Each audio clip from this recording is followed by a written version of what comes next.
Maybe I'm crazy, maybe I'm not. All right, very excited to have Rob Parker, FS1 family and Fox Sports Radio family, The Odd Couple with Chris Broussard, 7 to 10 Eastern on Fox Sports Radio, sweeping the country. And I know Rob is, you got to be super happy right now, right? Like, baseball's in full swing. He was a little nervous there for a second we were going to get baseball back, and you and I haven't talked about baseball yet. But, we had a couple ups and downs, some positive tests. It's not surprising. But have you been happy with the quality of the play? Joy, first, thanks for having me on your podcast.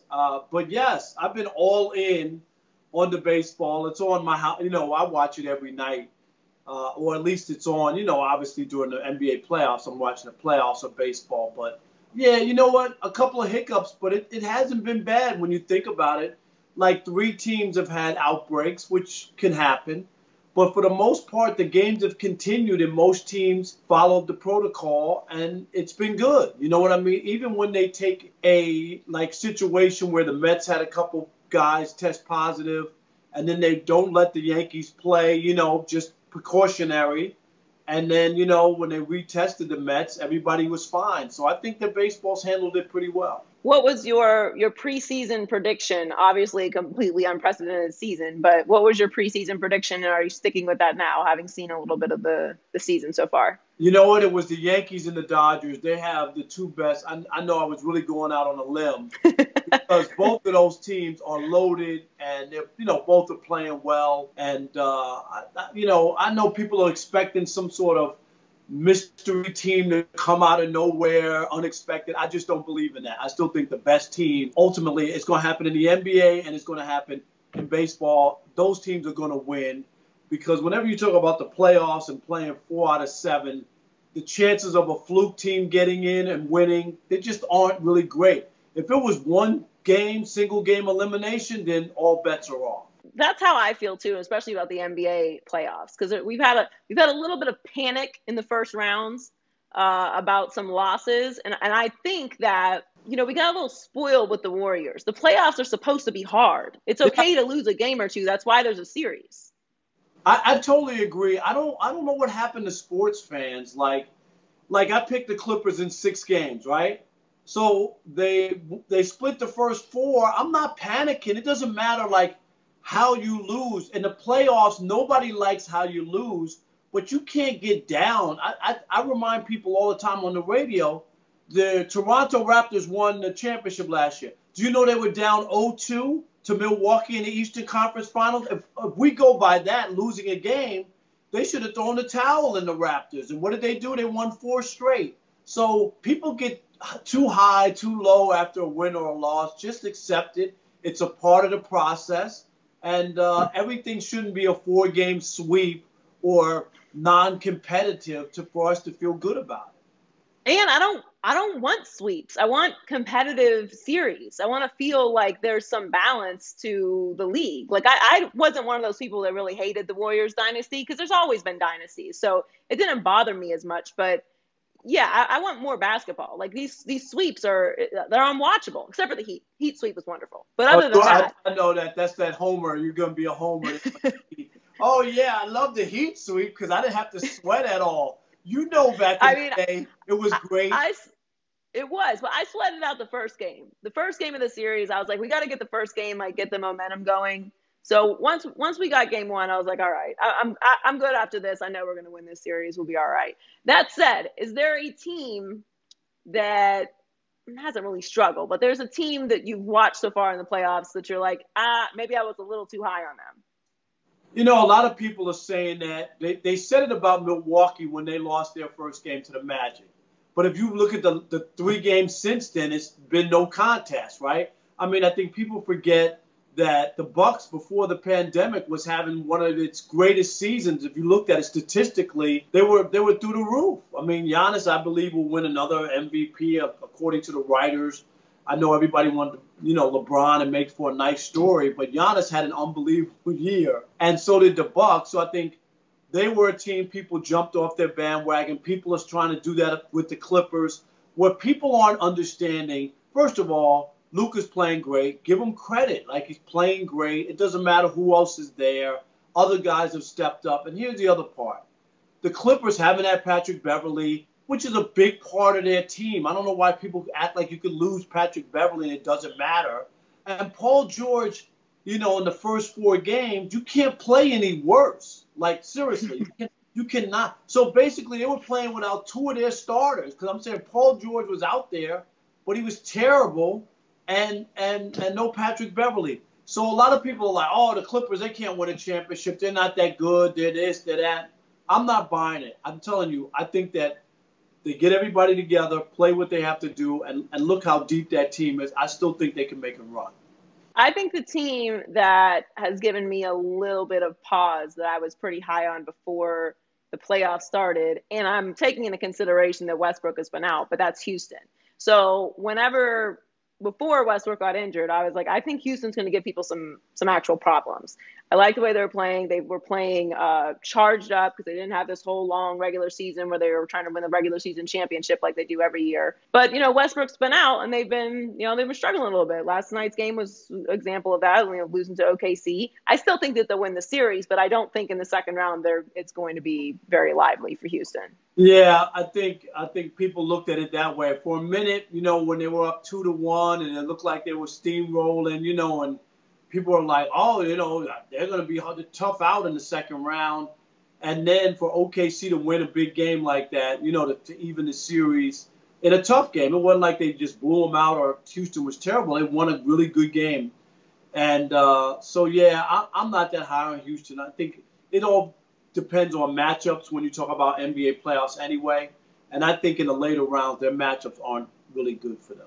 So to me, going into the playoffs, really the bubble, but now that the playoffs have started, it's the games that really count. I've always felt like the pressure this year is on Milwaukee. If the Lakers make the finals, it's LeBron James.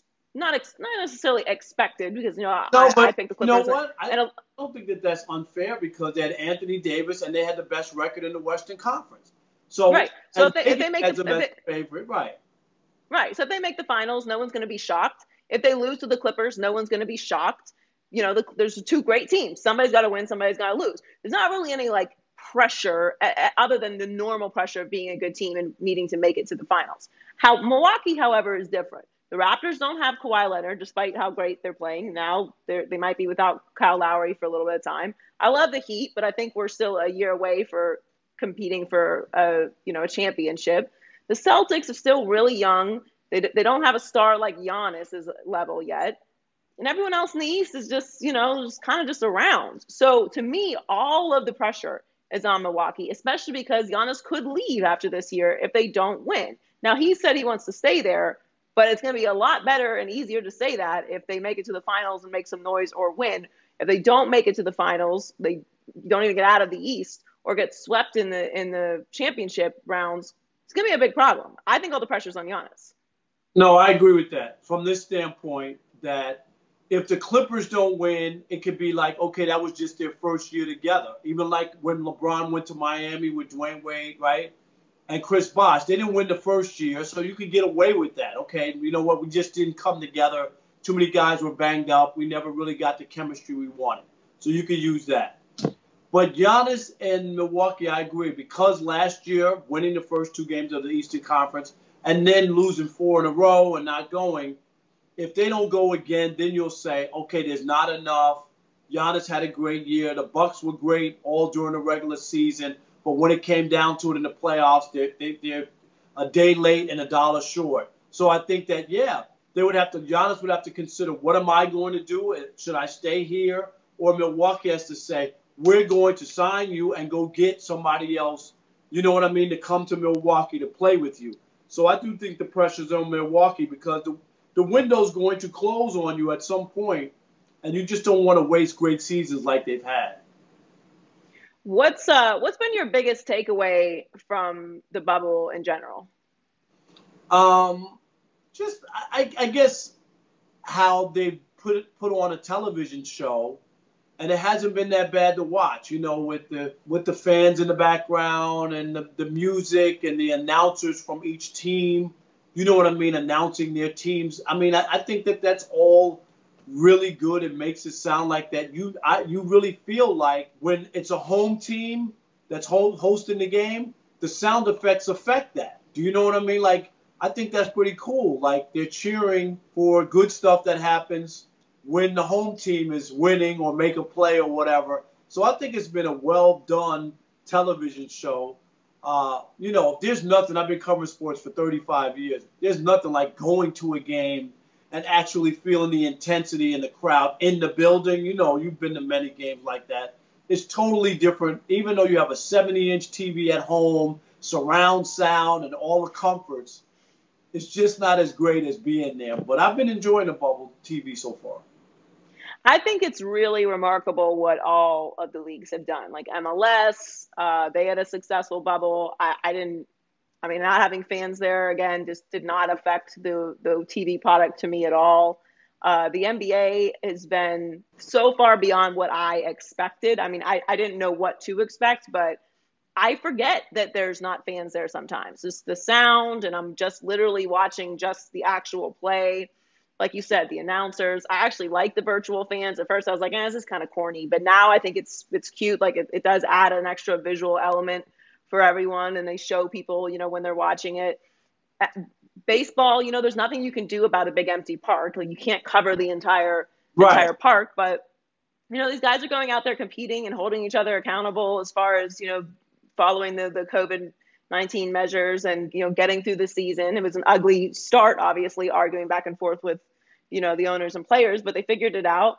NFL's had no tests so far. I think I'm just actually blown away, and maybe my expectations were so low because the government situation has been such a disaster throughout all of this that, maybe my bar was low, but I'm so impressed with everything that the commissioners, the leagues, and the players have been able to do through this. I agree. It's been amazing to be able to put it together. I'm against college football being played only because they're kids, they're not professionals, and I teach at USC. I'm teaching virtually and online, and if the kids can't, the football players are part of the student body. The kids can't go to class. Football players shouldn't be on campus practicing for football. Something's wrong with that picture. And you've seen, college campuses can really be an issue. But the only thing I'm going to question and I wonder about as we move forward, like the NFL and whatnot, I just wonder, like, are these independent tests? Same thing with the college. Some college players came out. I think Florida State said that a player said he tested positive and they didn't report it, and whether or not the schools, because it's a conflict of interest. You're trying to get a product on and collect your TV money, right, from the networks. So are you really, who's administering the test, how accurate the tests are? Joy, that's the only part that I wonder about when I keep hearing like there's no positive tests. I think for the professional level, there's just too much at stake PR wise, and also just lawsuits and everything else. You have players unions that can come together and sue if that happens. College players don't have that ability. So if that were to happen at the NFL level, all the players could come out and be like, well, this isn't what we agreed to. So now, these are the repercussions of that. Right. I couldn't imagine the professional leagues doing that for a multitude of reasons. Well, for college, and also because, like, what's the point? If a guy tests positive, he's out for 2 weeks, you put his replacement in. It's no different than him, tweaking an ankle or anything else. There's no need to put everybody in the entire season at risk for, a 2-week quarantine situation, that's just too much. College, however, I agree. There was just too much going on. I'd love to see them come up with a plan that worked, but I think there needed to be a couple things that happened with college this year in order for them to play, which one, obviously we have no control over this situation at this point. Like, every state is still doing something different. There's no unified messages on masks. There's no unified messages on business openings and travel. Like, everyone's doing their own thing. So the problem is there's no commissioner of college football, which I think is a travesty. It's $1 billion business. There's got to be somebody. Because all of these conferences make so much money that they won't listen to anybody. He doesn't have to be the czar. He doesn't have to make the final decision. But you got to have somebody who is a voice, who is bringing everybody to the table, who's having the tough conversations and holding people accountable, I think. The other thing that had to happen this year, which was never going to happen because there'd be a ripple effect for this moving forward, because how do you back off of this once you do it, which is you have to separate football from the rest of the campus and the athletics. Like, you just make too much money. There's too much going on. You have to treat the football athletes like they're professionals. Like, that's just all there is to it. And this is a perfect example of why. The football programs bring in so much money to these schools, and they fund all of the other athletic programs. So you just can't treat them the same as everyone else. The numbers don't add up. No, I get that, but I think this is where the schools, and this is the problem I have.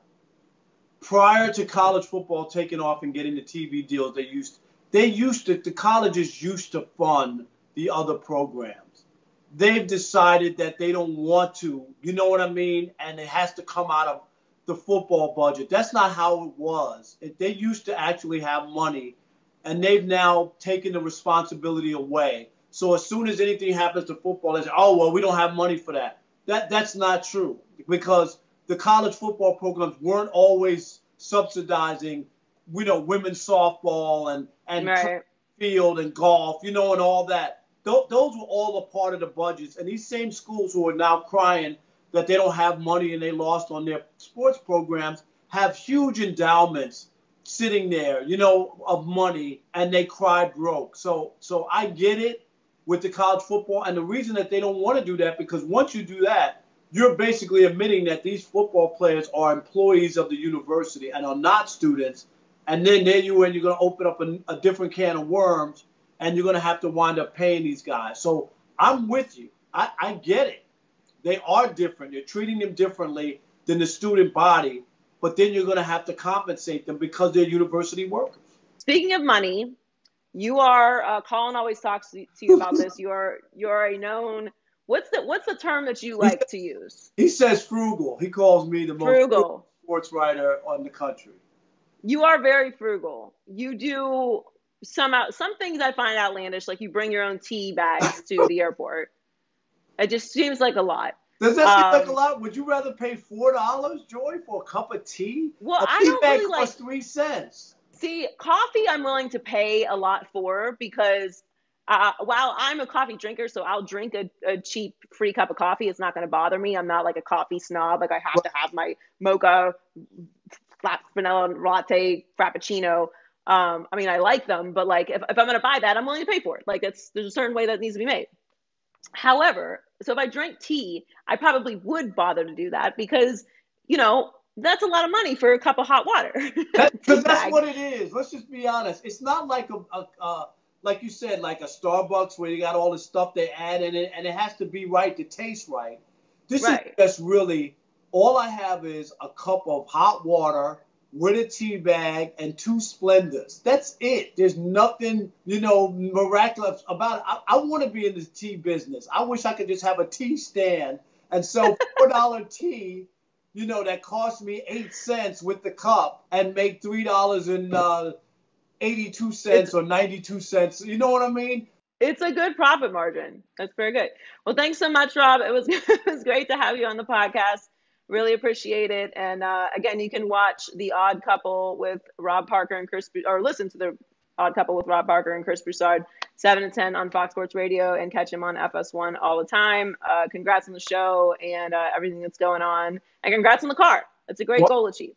I appreciate it, Joy. Thank you so much. And we'll see you on the herd.